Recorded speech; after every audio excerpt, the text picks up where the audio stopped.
if you're creating ebooks, lead magnets, or visual content.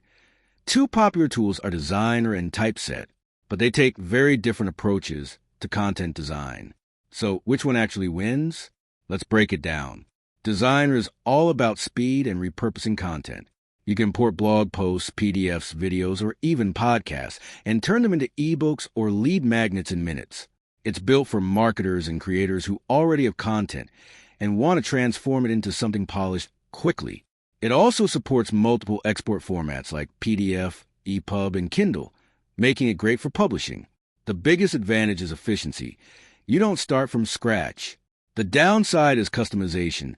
Designs can feel templated and less flexible if you want something highly specific. Typeset takes a more AI-driven design approach. You input your content and it automatically formats it into clean, professional layouts for ebooks, documents, or marketing materials. It's very beginner-friendly and requires almost no design skills. The advantage is automation. It handles layout, typography, and structure for you. But the trade-off is control.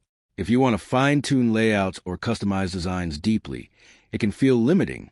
So the real difference is this. Designrr is built for transforming existing content, while Typeset is built for automatically designing content. If you want to quickly turn blogs, videos, or scripts into ebooks and lead magnets, Designrr is the better choice. If you want an AI tool that generates clean layouts automatically with minimal effort, Typeset is the better option. Bottom line, Designrr wins for content repurposing and marketing workflows, while Typeset wins for simplicity and automated design. But most creators will get more practical value from Designrr. Thanks for watching. Don't forget to like and subscribe for more videos.